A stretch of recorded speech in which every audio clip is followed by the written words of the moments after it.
Hello, everyone. Welcome back to the Have Not Room. We are here today to break down the premiere of Big Brother 22 Big Brother All Stars. I am joined by my co-hosts Chad and Brian. Guys, this is it. We're rolling. Yeah, we're literally 11 minutes after the premiere ended, so we're fresh takes right away. We wanted to dive into it, and it's actually happening. I don't know about you guys, but I was waiting for the other shoe to drop. Like, until it was like 8:58, and I was like, they're going to cancel the season right now. We're going to get that. But no, it happened. We had a premiere at the very least. Janelle got COVID. Yes. Yeah, I mean... That was great. That was a really good premiere. Especially for a live premiere. Because, I mean, they had some hiccups, of course. The challenge and the Have Not Room stand out. But all in all, it could have gone a lot worse. So that wasn't much of a challenge for Cody, but and yelling at everyone. But other than that, that went very smoothly. Meow meow man, meow meow's back. Oh man, yes.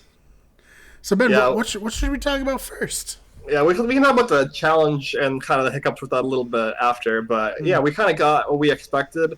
There were no surprises on the cast. We covered the cast and release of that on Monday, entirely based off of speculation from people who had leaked it. And we have 16 out of 16 of the house guests that we previewed in that show expecting to be on the season. So luckily, we don't have to come in here and do an entirely new recap on a new player that we didn't expect. We don't have to change up our winner picks. Everything is locked in, right? So that's good. I think that, well, what did you guys think about the format in general of coming in 4x4 and doing this kind of segmented HOH comp? Brian? Channel, all right. I guess I'll take it. Yeah, you can go. So obviously, in their minds, they thought this was a very easy challenge, but it turned out not to be so easy in practice. Also, I feel like a little unfair to give both girls around the furthest ball to go. I think the first guy around was like one of the first rooms after you get out of that initial part of the maze. So, I mean, obviously, take nothing away from Ian, who crushed that, but I don't know, a little unfair. Chad, do you agree? What do you think? Yeah, I noticed that the girls had to go a lot further than the guys, and the first round with the girls, it seemed like it took forever. So, and both rounds with the girls took very long compared to the guys. The guys are very quick, except for Memphis and Cody. They destroyed it.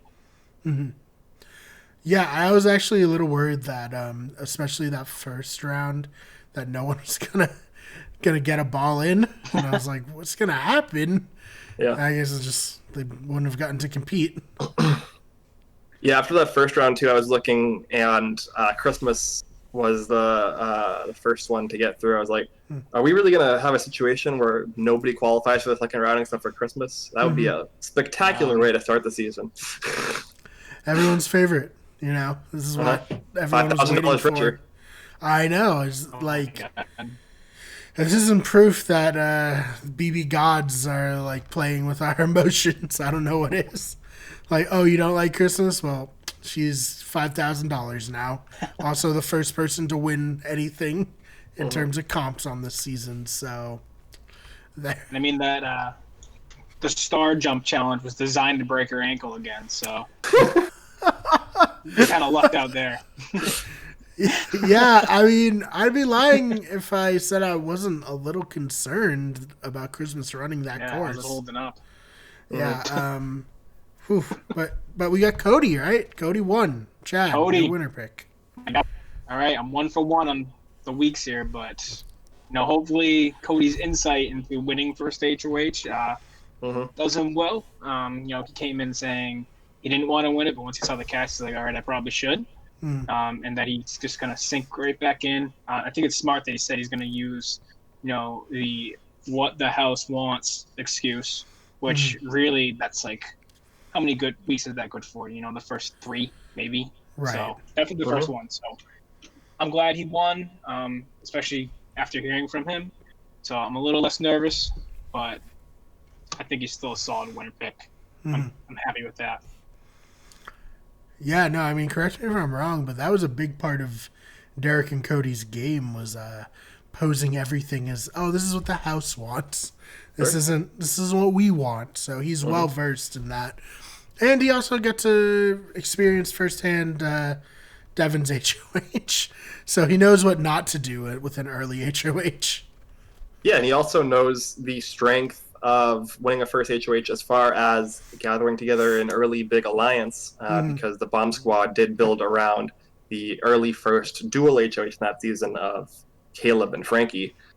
So he's well aware of the ability to use the first HOH as a way to gain social favor and to build an alliance, and he did vocalize that as well. In fact, everything he vocalized in that sit down with Julie, I think, was very good. It really definitely shows why Cody should be somebody to seriously look out for as a potential person to make a run for this game. No, I totally agree. Was there anyone who stood out in terms of performing poorly in that first HOH that we want to touch on? I mean, Nicole, who jumped on the same peg twice. Nicole, yeah, that's the one I was kind of alluding to. I think in our text chain, Chad, you were like, "Oh, Danny!" Like it zoomed in on Danny's face, just being like, "What the fuck is wrong with her?" I was like, "Oh my god!" I mean, really? to be fair, in the same one. To be fair, she was 1 under time pressure, and 2, it didn't matter. Okay, there was no way. Ian got I expected nobody to get close. Ian surprisingly got relatively close to potentially beating Cody in the second part. If he had just gone left instead of right at the very end there, I think he would have potentially had a shot. Which again serves something we talked about Ian in the pregame, that he's kind of a low-key comp beast. I mean, he proved it. He was great on the table maze, and he did well. I mean, it was just going to take a perfect, flawless run for anyone, because Cody pretty much had a flawless run on his second time through, so it's just what can you do? Oh, man. Do we want to get into the shaking elephant in the room? Yeah, let's get into it. Oh, my God. So there's a lot of people who... So Cody went second in that second part of that HOH, right after Memphis did his run, where he basically stepped on every single one of the things. Yes. In his 4-minute execution. And a lot of people noticed that when Cody came out to do his run, many of the posts, I guess, that were wobbly, that Memphis had stood on in his previous run, were still kind of slightly jiggling as opposed to the stable ones, and that might have aided in Cody's ability to figure out the correct path on his try. Yeah, I mean, honestly, it's possible, because that's not something you think about when you're making something like a challenge like this.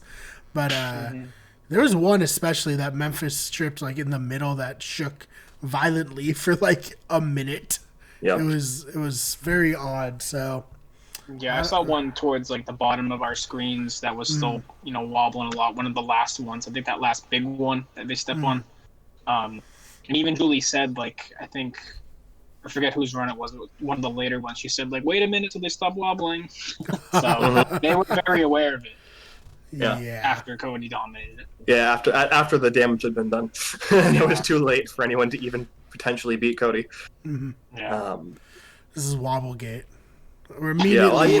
Look, nobody ever said Big Brother was fair. Come on, that comp was already very heavy luck induced to begin with, where if you just chose the correct path randomly, you were very likely to win as long as you were competent on your feet.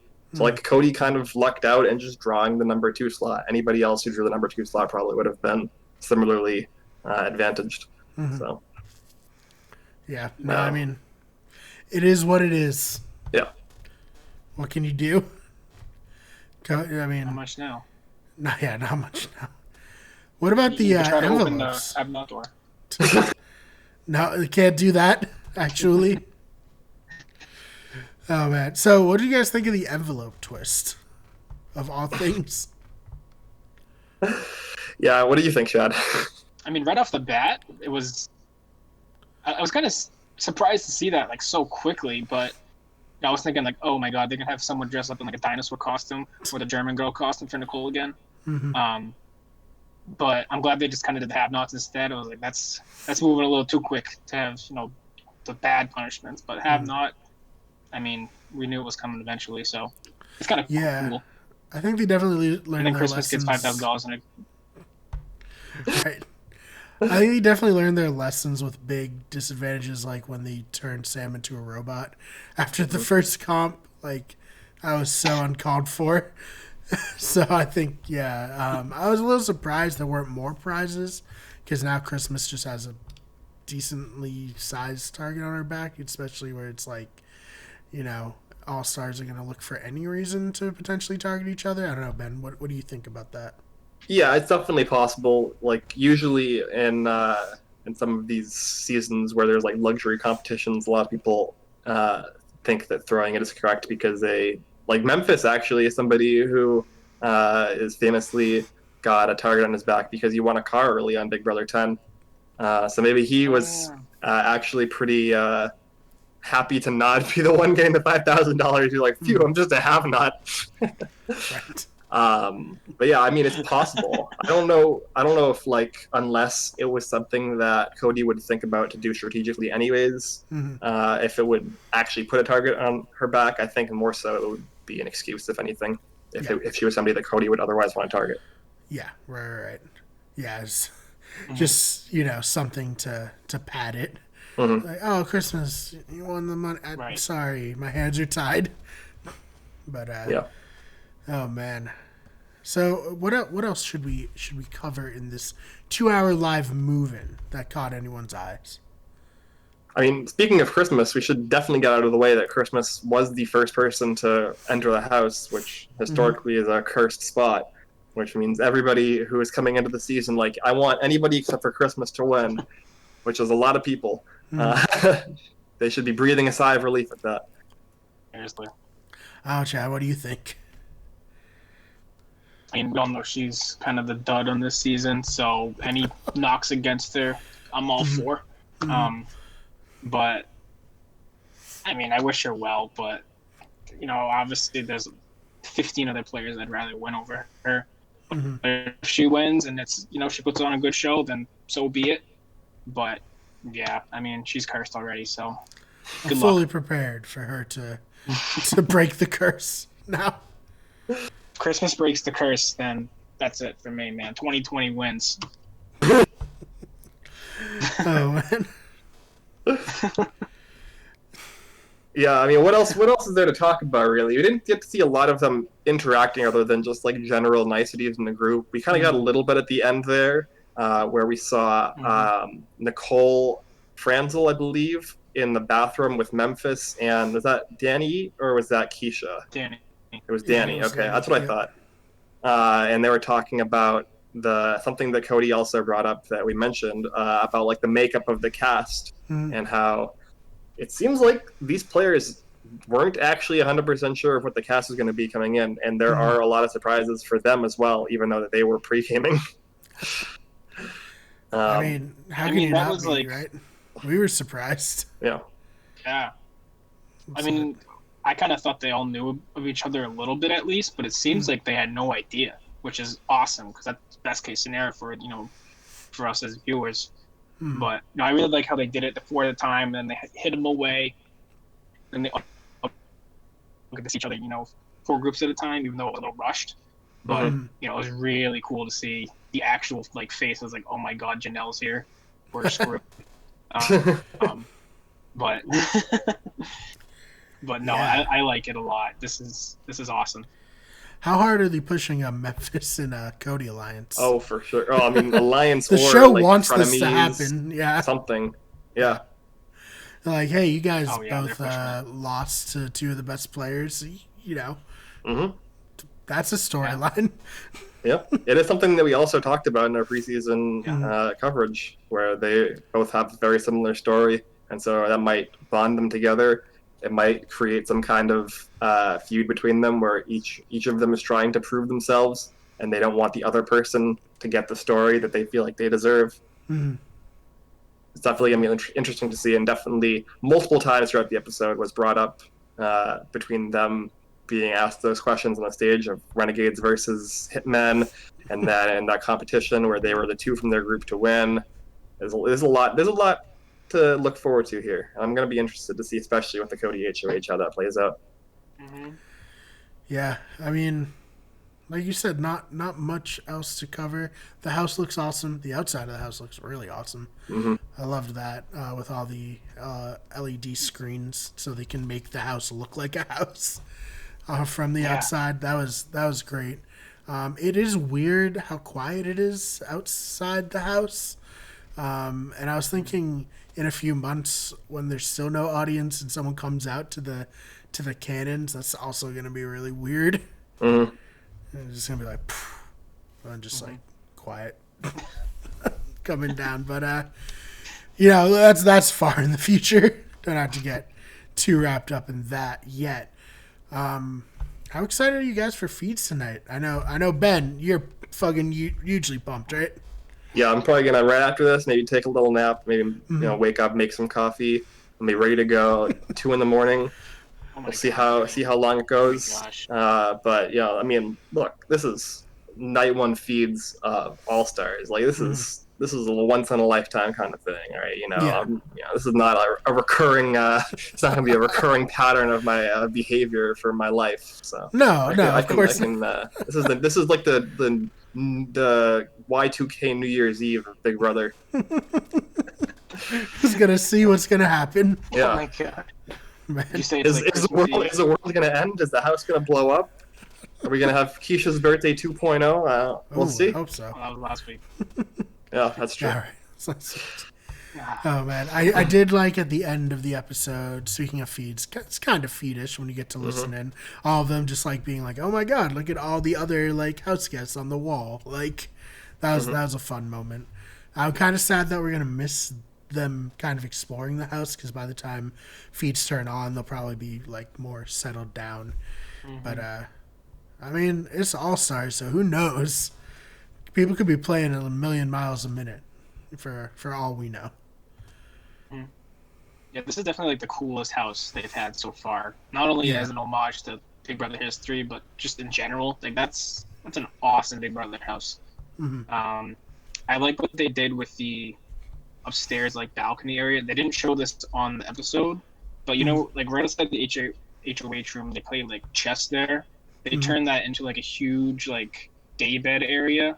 Oh, wow. And it like overlooks the living room and the kitchen.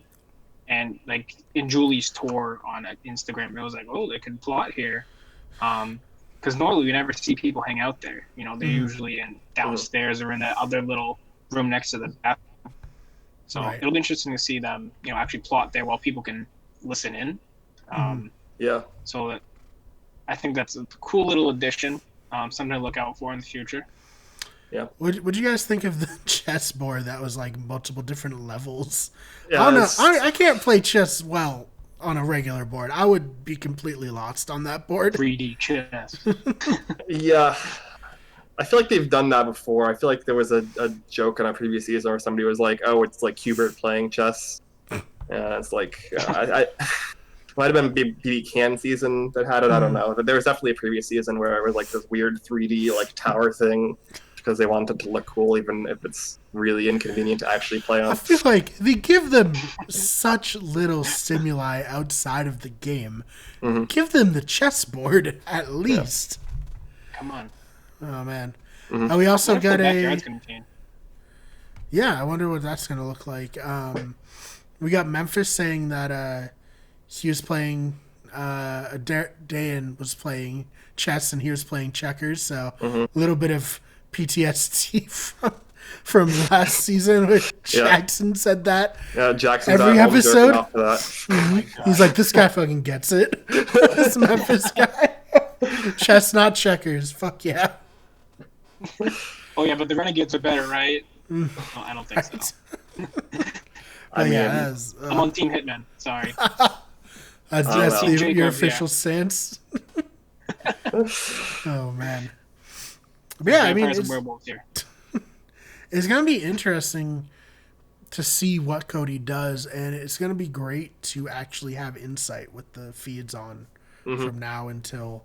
When do you think he's gonna make the nominations? Friday, Saturday, something Yeah, like that? usually it's kind of different now because it's a Wednesday HOH rather than a Thursday, which is when he usually does. But I assume probably Friday is when the noms will actually happen, and then there'll probably be a veto draw and veto comp Saturday, Sunday in that range. So we might actually know the veto winner and the final noms by like Sunday or Monday. That's usually kind of the flow of the week.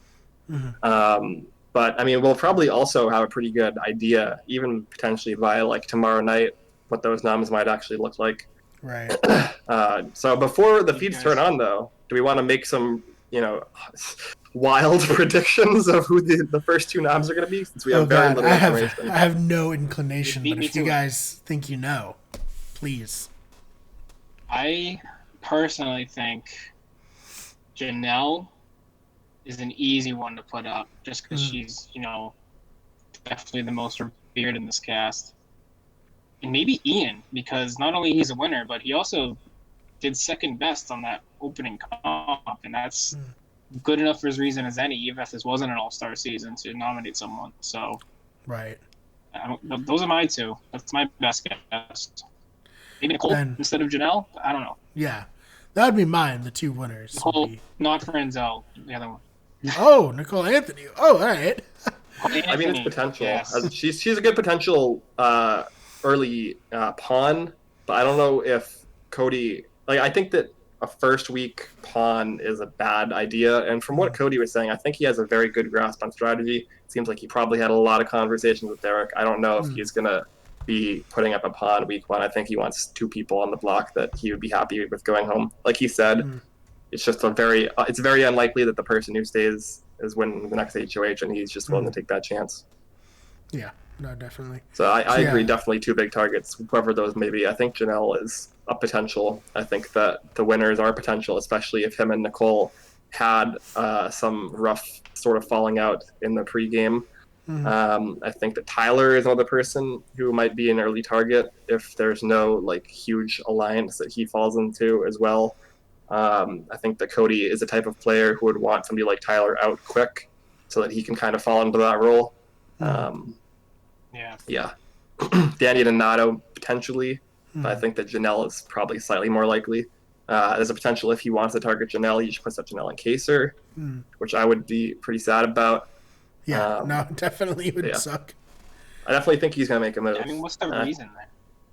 The reason would be what they're both on All-Star seasons before, and like. I mean, I think it's they're a clear pair. Season, it's hard. It's hard. Like, like every time he's played, she has also played. Like, they're a pair. It's like James and Amanda on Survivor. It's like every time they play together. So you have to target them as a pair. Just assume so. We'll see. I'm excited.